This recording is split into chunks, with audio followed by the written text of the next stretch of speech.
ಆ ವ್ಯಕ್ತಿ ಅದು ಯಾರೇ ಇರಲಿ, ನೀವು ಪ್ರೀತಿ ಪ್ರೇಮದಲ್ಲಿ ಬಿದ್ದಿರುವಂಥವರಾಗಿರಲಿ ಅಥವಾ ದಾಂಪತ್ಯದ ವಿಚಾರದಲ್ಲಿ ಗಂಡ ಹೆಂಡತಿಯೇ ಆಗಿರಲಿ, ಸಣ್ಣ ಪುಟ್ಟ ಕಲಹಗಳು ಬಂದು ಏನಾದರೂ ನಿಮ್ಮ ದಾಂಪತ್ಯದಲ್ಲಿ ಏನಾದರೂ ಬಿರುಕು ಆಗಿದ್ದರೆ ಅಥವಾ ಪ್ರೇಮಿಗಳ ನಡುವೆ ಏನಾದರೂ ವಿರಸಗಳಾಗಿ ಒಟ್ಟು ದೂರ ದೂರ ಆಗಿದ್ದರೆ ವೀಕ್ಷಕರೇ, ಅಂತಹವರನ್ನು ನಾವು ಒಂದು ಸರಳ ಪರಿಹಾರ ಮಾರ್ಗದಲ್ಲಿ ನಾವು ಇವತ್ತು ಅವ್ರನ್ನ ಬರಮಾಡ್ಕೊಳ್ಬೋದು ವೀಕ್ಷಕರೇ. ಹೇಗೆ ನಾವು ಇಷ್ಟಪಟ್ಟಂಥವ್ರನ್ನು ನಾವು ಹೇಗೆ ಬರಮಾಡ್ಕೊಳ್ಬಹುದು, ನಮ್ಮ ಒಂದು ನಿಜವಾದಂತಹ ಒಂದು ಪ್ರೀತಿಯನ್ನು ನಾವು ಹೇಗೆ ಪಡಿಬಹುದು ಎಂಬಂಥದ್ದನ್ನು ಒಂದು ಸರಳ ಒಂದು ರೀತಿಯಲ್ಲಿ ನಾನು ನಿಮಗೆ ಇವತ್ತು ನಾನು ಹೇಳ್ಕೊಡ್ತೀನಿ ವೀಕ್ಷಕರೇ. ನೋಡಿ, ನೀವಿನ್ನೂ ನಮ್ಮ ಚಾನಲ್ಗೆ ನೀವು ಸಬ್ಸ್ಕ್ರೈಬ್ ಆಗಿಲ್ಲ ಅಂತ ಹೇಳಿದ್ರೆ ಈ ಕೂಡಲೇ ಸಬ್ಸ್ಕ್ರೈಬ್ ಆಗಿ ವೀಕ್ಷಕರೇ. ಇದೇ ರೀತಿಯ ಹಲವು ನಿಮಗೆ ಉಪಯುಕ್ತವಾದಂತಹ ಒಂದು ಮಾಹಿತಿಗಳನ್ನ ನಾನು ನಿಮಗೆ ಕೊಡ್ತಾ ಇರ್ತೀನಿ ವೀಕ್ಷಕರೇ. ನೋಡಿ, ವಶೀಕರಣ ಅನ್ನುವಂಥದ್ದು ಯಾವುದೋ ಒಂದು ಕೆಟ್ಟ ಪೂಜೆ ಅಲ್ಲ, ಯಾವುದೋ ಒಂದು ಕ್ಷುದ್ರ ಪೂಜೆ ಅಲ್ಲ.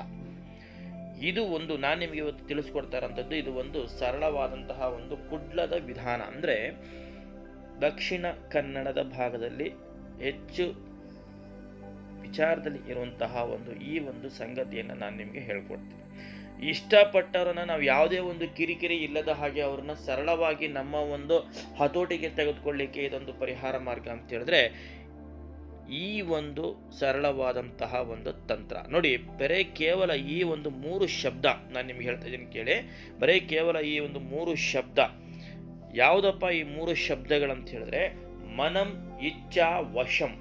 ಮನಂ ಇಚ್ಛಾ ವಶಂ.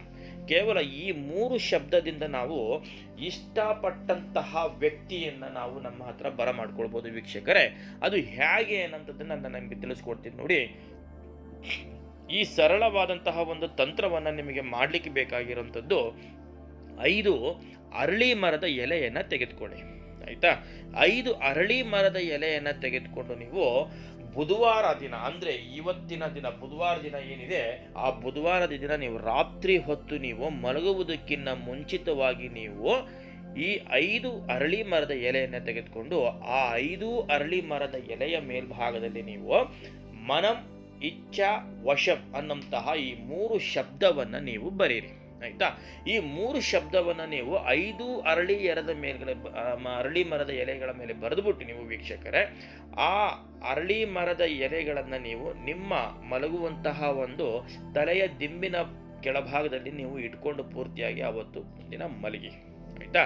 ನೋಡಿ, ಮನಂ ಇಚ್ಛಾ ವಶಂ ಈ ಒಂದು 3 ಶಬ್ದಗಳನ್ನು ನೀವು ಆ ಅರಳಿ ಮರದ ಎಲೆಯ ಮೇಲೆ ಬರಿಬೇಕಾದ್ರೆ ನೀವು ಏಕಾಗ್ರತೆಯಿಂದ ನೀವು ಇಷ್ಟಪಟ್ಟಂತಹ ವ್ಯಕ್ತಿ ಅಥವಾ ಗಂಡ ಹೆಂಡತಿ ನಡುವೆ ಏನಾದರೂ ಕಲಹಗಳಾಗಿದ್ದರೆ, ಗಂಡ ಅಥವಾ ಬೇರೆ ಏನಾದರೂ ಒಂದು ಅನೈತಿಕ ವಿಚಾರಕ್ಕೆ ಹೋಗಿದ್ರೆ ಅಥವಾ ಹೆಂಡತಿ ಏನಾದರೂ ಒಂದು ಅನೈತಿಕ ಸಂಬಂಧದ ವಿಚಾರದಲ್ಲಿ ಏನಾದರೂ ಇದ್ದರೆ ಅಂಥವರನ್ನು ನೀವು ಸರಳವಾಗಿ ಈ ಒಂದು ಎಲ್ಲ ಚಟಗಳಿಂದ ನೀವು ದುಷ್ಪರಿಣಾಮವನ್ನು ಬಿಡಿಸ್ಕೊಂಡು ನೀವು ಈ ಒಂದು ಸರಳ ತಂತ್ರವನ್ನು ನೀವು ಮಾಡ್ಬೋದು. ಮನಂ ಇಚ್ಛಾ ವಶಂ ಅನ್ನಂತಹ ಈ 3 ಶಬ್ದವನ್ನು ನೀವು ಇಷ್ಟಪಟ್ಟಂತಹ ವ್ಯಕ್ತಿ, ನಿಮ್ಮ ಹತ್ರ ಬರಬೇಕಾಗಿರುವಂತಹ ವ್ಯಕ್ತಿಯನ್ನು ನೀವು ನೆನೆಸ್ಕೊಂಡು ಏಕಾಗ್ರತೆಯಿಂದ ನೆನೆಸ್ಕೊಂಡು ಒಟ್ಟು 5 ಅರಳಿ ಮರದ ಎಲೆ ಮೇಲ್ಗಡೆ ನೀವು ಇದನ್ನ ವಿಚಾರವನ್ನು ಬರೆದುಬಿಟ್ಟು ನೀವು ವೀಕ್ಷಕರೇ ಮಲಗುವಂತಹ ತಲೆ ದಿಂಬಿನ ಕೆಳಭಾಗದಲ್ಲಿ ನೀವು ಇಟ್ಬಿಟ್ಟು ಮಲಗಿ.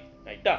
ಬೆಳಿಗ್ಗೆ ನೀವು ಎದ್ದ ತಕ್ಷಣ ನೀವು ಸ್ನಾನ ಇತ್ಯಾದಿ ಕಾರ್ಯಕ್ರಮಗಳು ನಿಮ್ದೇನಿದೆ ಎಲ್ಲ ನೀವು ಮುಗಿಸ್ಕೊಂಡು ನೀವು ಸ್ನಾನ ಮಾಡಿಕೊಂಡೇ ಹೋಗಬೇಕಾಗ್ತದೆ. ನೋಡಿ, ಸ್ನಾನ ಮಾಡಿದ ಮೇಲೆ ಆ 5 ಅರಳಿ ಮರದ ಎಲೆಗಳು ಏನು ಬರೆದಿರ್ತೀರಿ ನೀವು, ಮನಂ ಇಚ್ಛಾ ವಶಂ ಅಂತ ಏನು ಬರೆದಿರ್ತೀರಿ, ಆ 5 ಅರಳಿ ಮರದ ಎಲೆಯನ್ನು ನೀವು ತೆಗೆದುಕೊಂಡು ಹೋಗ್ಬಿಟ್ಟು ನೀವು ನಿಮ್ಮ ಮನೆಯ ಹತ್ತಿರ ಸಮೀಪದಲ್ಲಿ ಇರುವಂತಹ ಈ ಬಿಳಿ ಎಕ್ಕದ ಗಿಡಕ್ಕೆ ನೀವು ಹೋಗ್ಬಿಟ್ಟು ಅದನ್ನು ಕಟ್ಬಿಟ್ಟು ಬನ್ನಿ. ಆಯ್ತಾ? ಅಂದರೆ ಮೊದಲಿಗೆ ಆ 5 ಅರಳಿ ಮರದ ಎಲೆಯನ್ನು ನೀವು ಒಂದು ಗಂಟು ಮಾಡ್ಕೊಳ್ಳಿ, ಕಟ್ಕೊಳ್ಳಿ. ಅದನ್ನು ಒಂದು ಕಟ್ಟಿ ಅದನ್ನು ಸಮೇತವಾಗಿ ಒಂದು ಬಿಳಿ ದಾರದಲ್ಲಿ ಹೋಗ್ಬಿಟ್ಟು ತೊಗೊಂಡೋಗಿ ನೀವು ಒಂದು ಬಿಳಿ ಎಕ್ಕದ ಗಿಡಕ್ಕೆ ನೀವು ಹೋಗಿ ಇದನ್ನು ಕಟ್ಬಿಟ್ಟು ಬನ್ನಿ ವೀಕ್ಷಕರೇ. ನೀವು ನೋಡಿ, ಇದರ ಒಂದು ಫಲಿತಾಂಶ ನಿಮಗೆ ನಿಜವಾಗ್ಲೂ ಒಂದು ಅಚ್ಚರಿಯನ್ನು ನಿಮಗೆ ತಂದು ಕೊಡುತ್ತೆ ನಿಮಗೆ. ಆಯಿತಾ? ಈ ಒಂದು ಸರಳ ತಂತ್ರವನ್ನು ಮಾಡಿ ನಿಮ್ಮ ನಿಜವಾದಂತಹ ಪ್ರೀತಿಯನ್ನು ನೀವು ಪಡ್ಕೊಳ್ಳಿ ವೀಕ್ಷಕರೇ. ಇದನ್ನು ಕೆಟ್ಟದ್ದಕ್ಕೆ ಮಾತ್ರ ದಯವಿಟ್ಟು ಬಳಸ್ಕೊಳ್ಳಿಕ್ಕೆ ಹೋಗಬೇಡಿ. ನಿಮ್ಮ ಒಂದು ನಿಜವಾದ ಪ್ರೀತಿ ಇದ್ದರೆ ಆ ಒಂದು ಕೆಲಸಕ್ಕೋಸ್ಕರ ಮಾತ್ರ ನೀವು ಇದನ್ನು ಬಳಸ್ಕೊಳ್ಳಿ ವೀಕ್ಷಕರೇ. ನೀವಿನ್ನೂ ನಮ್ಮ ಚಾನಲ್ಗೆ ನೀವು ಸಬ್ಸ್ಕ್ರೈಬ್ ಆಗಿಲ್ಲ ಅಂತ ಹೇಳಿದ್ರೆ ಈ ಕೂಡಲೇ ಸಬ್ಸ್ಕ್ರೈಬ್ ಆಗಿ ವೀಕ್ಷಕರೇ. ನಮಸ್ಕಾರ, ಧನ್ಯವಾದಗಳು.